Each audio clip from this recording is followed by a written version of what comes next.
Ang galing nyo lumapit sa mga tao, ang galing nyo lumapit sa mga botante. Pag magpapanahon na ng eleksyon, puro kayo tulungan nyo kami. Tapos pag nandiyan na kayo sa peso, sino tinutulungan ninyo?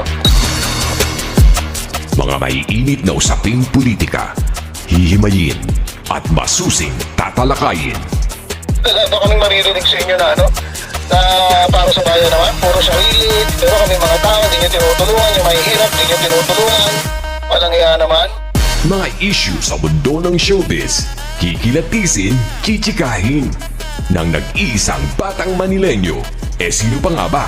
Kundi si Batang Maynila Toits.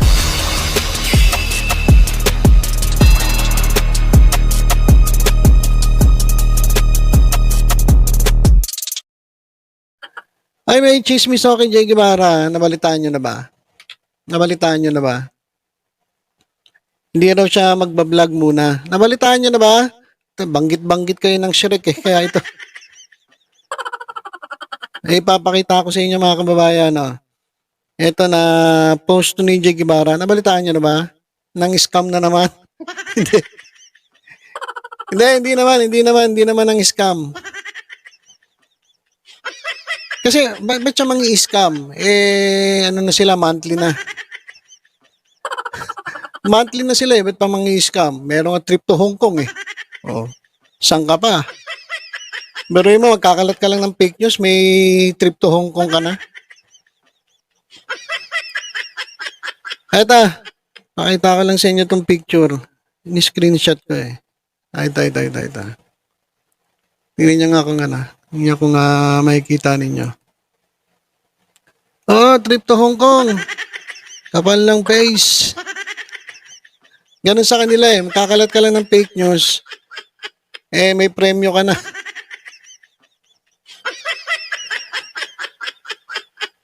Ito. Ito, yan Ito, yan na. Ayan. Nabasa niyo ba? Alisin ko muna to.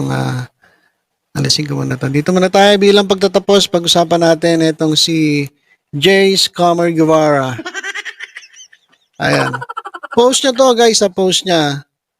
Ayan. Basahin niyo nga, wala. Ayan.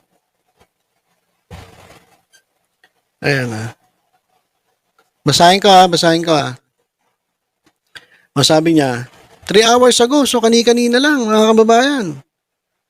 Oh, sabi niya, so wala muna tayong live ngayon, mga ka-DDS Kabanateros. Kala ko mga taga-Kabanatuan Kabanateros pala. Feeling nito, Banateros na siya Hindi ka Banateros, Boboteros ka, hindi ka Banateros. So wala muna tayong live ngayon, mga ka-DDS, mga ka-Boboteros. Ayan. Sabi niya, dahil mga ilang gabi na rin po, may taong paali-aligi dito sa gate namin. Patay ka, Jay Guevara. May mahanting na sa'yo. Meron na raw ilang araw na rin po na may mga taong paali-aligi dito sa gate namin. Sa gate lang naman pala. Pagka mo lang, sa gate lang pala Maaligid-aligid doon sa gate nila. Baka naman sa bahay, hindi sa gate. May taong umaaligi-aligid sa gate namin, sabi niya. Kapag tinatanong, nagsusurvey daw ng mga jumper na kuryente, pero 2 AM ng madaling araw, o tinatanong daw kung may nagja-jumper.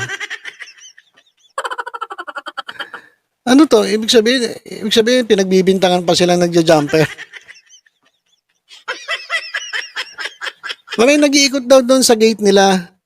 At kapag tinatanong daw, nagtatanong, tinitingnan daw nila kung may nagja-jumper. Grabe, Pagmumukha lang talagang pag-iisipan ka na masama Kasi alam mo kung hindi ka naman talaga mukhang masamang tao. Hindi ka pag-iisipan na masama Pero yan 2 AM na madaling araw, may magtatanong naghahanap daw, susurvey daw sila kung may nagja-jumper na kuryente. Alang nga, pa di ba naman yan, Jay Guevara? Kala ko pang-scam lang, pa di ba naman yung pagnanakaw ng kuryente? Hindi naman daw, hindi naman nata siguro. So, ang ginawa daw nila, so nakapag-blatter na din kami at dudulog din ako sa Meralco. Gago. Ang gagawin niya raw, magpapa-blatter daw siya. Magpapa-blatter daw siya. Tapos dudulog din siya sa Meralco. Sa Meralco siya dudulog. Tatanong niya raw kung may gawain ba talaga ng mga tauhan nila yun.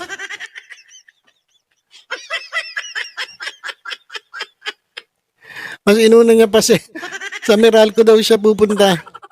Imbis na nagpa-blatter siya sa barangay, sigurado. Na dapat doon pumunta siya sa pulis.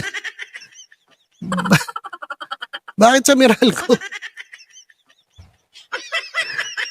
Tapos tatanungin niyang Meralco, tatanungin niya yung Meralco. Siyempre, sasagutin ng Meralco, hindi po kami, wala po kaming ganyan. Alam nga naman sabihin ng Meralco yung secret nila mga ano, kasi ano to kumbaga mga ano to alam mo sabihin niya, opo, pinapaikot po namin yung mga tao namin alas 2 sa madaling araw. Di nabuko sila, na bulilyaso yung ginagawa ng Meralco. Bakit naman sasabihin ng Meralco na na talaga nagpapaikot sila kung totoo nga ganun ang ginagawa nila? Siyempre, hindi. Diba? Kaya nga secret yun manguhuli nga sila Ba't sasabihin ng Meralco, opo, meron kami. Bobo talaga to si Jay Guevara kahit kailan Diba? Ngayon, bakit sa Meralco daw siya pupunta? Tanga-tanga. Tapos, bakit hindi ka sa polis pumunta? Hindi siya pupunta sa polis, wanted kasi. Hindi siya makapunta sa polis. Kasi hinahanap siya ng pulis. Ayan, binabasa ko lang. Baka sabihin nyo, nag-iimbento ako. Ayan, Ang linaw-linaw niya, Ayan. Tapos, medyo nanghihinala na ako bakit 5 or 4 na tao sila at mga naka-jacket. Baka yung mga nabigyan mo ng jacket dahil nagbigay sa iyo ng pera diyan sa mga kaya naka-jacket. Meron daw 4 na tao sila na naka-jacket. Si papa ko lang ang umaharap, di ako nakakapag-video dahil ginising lang ako. Nang papa ko biglaan ding nawala. Ang gulo talaga nito ni magkwento. Nakakabobo talaga to magkwento si Jay Guevara. Yung 4 o 5 tao raw na naka-jacket, pumunta raw doon at tinaharap. Si papa niya naghaharap, hindi naman daw siya. Hindi raw siya nakakapag-video dahil ginising lang daw siya ng papa niya. Ano naman kinalaman?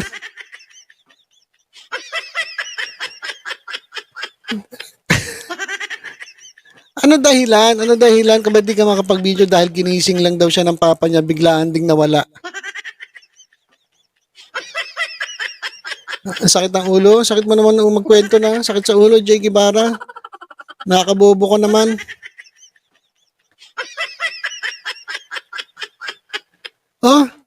Meron daw, siguro mga umahanting sa'yo, mga na-scam mo. Naka-jacket Mga subscribers mo to, nabinigyan mo ng jacket. Hinahanting ka. Inutangan mo siguro to, tas hindi ka na nagbayad, ginising lang ako ng papa ko, biglang nawala. Baka naman multo yan. Di ka kaya minumulto ka na dyan? Kaya di muna ako makapag-live, may ganap muna akong aasikasuhin. Salamat po.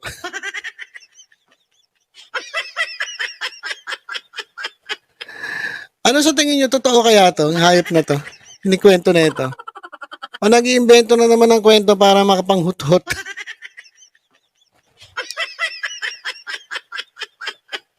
Alam nga. Ano naman pakialam ng video na, bet hindi ka pwede mag-video? Ba't saan ka ba nagbibideo? Doon sa gate? Hindi ka naman nagbibideo sa gate Hindi naman ikaw maharap, tatay mo naman. Ba't di ka makapag-video? Oh, drama lang yan. Baka may maawa sa kanya. Oh. Bayot bay daw. Wala po yan, makontent yan. Hindi kasi, di ba, ang layo-layo naman dahilan niya. Ano nang dahilan niya? Hindi naman siya makapag-live, ganyan-ganyan. Tapos susunod sabihin niya, ako, wala po akong pera. Baka pwede naman po. Bigyan niyo naman ako ng paabuloy. Hindi po ako makapag-live kasi may nag-iikot po sa gate namin. Naka-jacket po. 4 po, 5 yung naka-jacket. Tapos pag tinignan ng papa ko, biglang nawawala. Naku po. Naknan toko talaga to si Jay Guevara. Ang daming daming alam no. Ano to, panibago na namang modus operandi mo ito.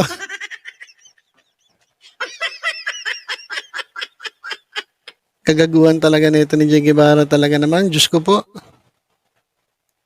Ha? Ay, ano sabi? Pag nilaglag talaga siya ni Banat Bay, sa putikan na siya pupulutin. Sigurado yan. Dati ko pa sinabi yan eh. Alam mo dyan sila Banat Bay, gagamitin ka. Pero pagdating sa huli, iwanan ka niya, walang pakialam sa'yo yan. Anong pakialam nila sa'yo? Oh. Nagamit ka eh, bayad ka naman eh. Hindi ka pwede magreklamo dahil bayad ka eh. Oh. Kaya pagdating ng araw, tingnan nyo, wala. Wala talaga yan. Tapos merong kwento-kwento pa. Ay, hindi. Ito, may naisip ako. Guys, baka ito. Tingnan nyo, ang galing ko talaga mag-isip eh. Ito. Baka naman, kaya hindi siya makapag-live. Ito, makinig kayo, makinig. Makinig ha. Baka naman kaya hindi siya makapag-live kasi wala silang kuryente. Oh. Baka wala silang kuryente kasi nga umiikot yung taga Meralco. Naghahanap nung nagja-jumper. Sila naka-jumper. Oh. Di ibig sabihin, wala silang kuryente kasi may nag-iikot na naka-jumper eh. Hindi sila naputulan. Tinanggal nila yung jumper.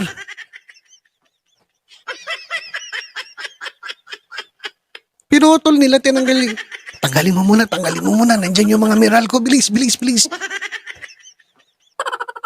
Kaya hindi siya makapag-live kasi imposible naman na may tao lang na nag-iikot doon, hindi ka na makapag-live. Hindi ka talaga makapag-live pag wala kang kuryente. Oh, kaya anak ng toko ka Jay Guevara talaga.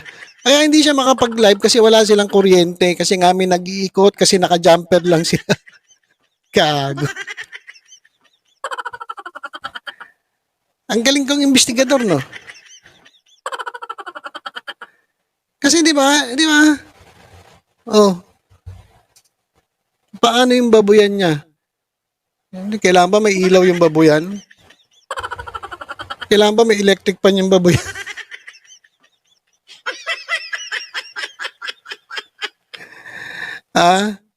Di ba?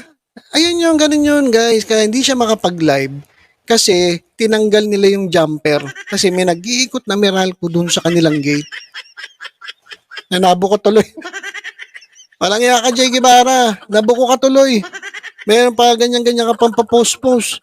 Oh, kaya pala hindi ka nagla-live kasi tinanggal mo yung jumper ninyo kasi may nag-iikot na taga Meralco. Kunwari ka pa, pabablatter mo. Baka ikaw nga naka-blatter ngayon eh kasi nagnanakaw kayo ng kuryente.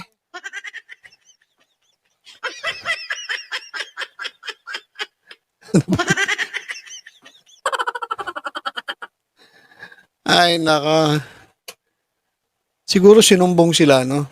Ikutin nyo yan, yung gate na yan. Nag-jumper po yan. Oh. Kaya hindi siya makapag-live kasi syempre walang kuryente, walang wifi. Oh.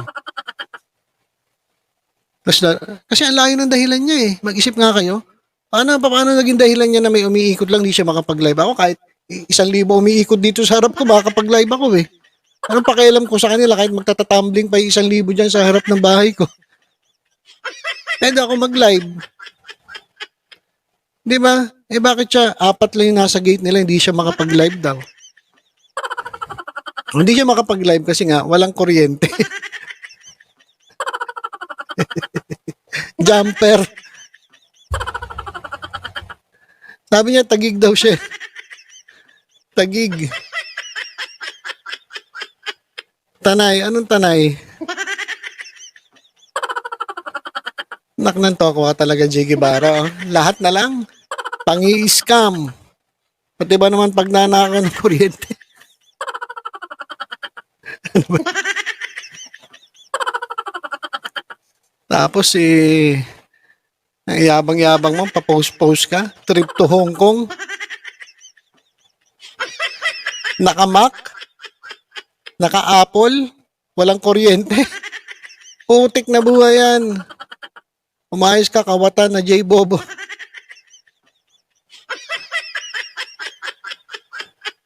Di ba? Nabuko pa tuloy. Nabuko pa tuloy natin si J. Bobo. Alam nga kasi may pa-post-post pa. Talaga na.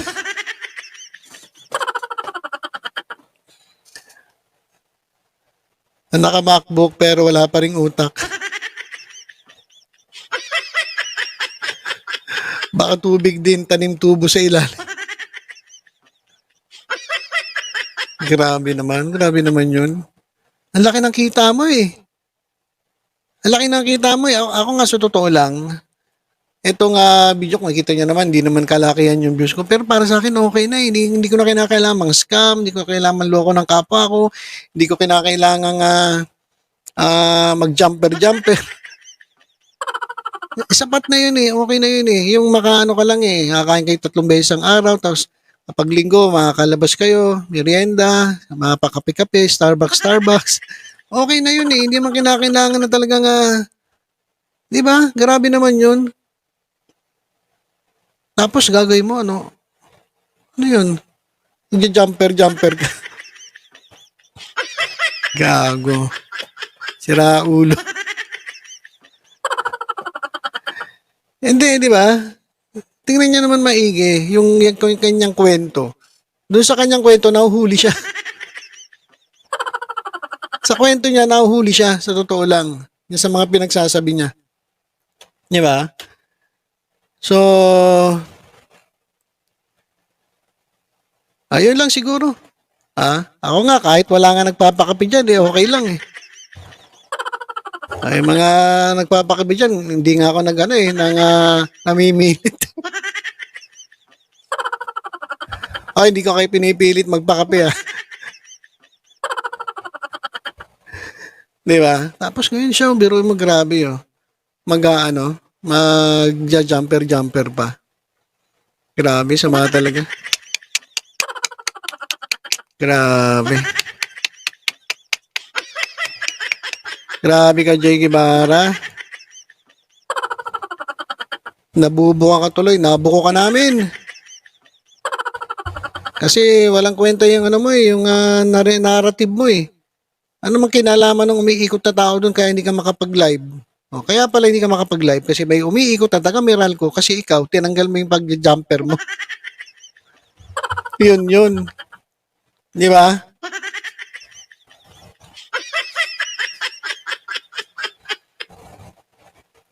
Ano ba yan?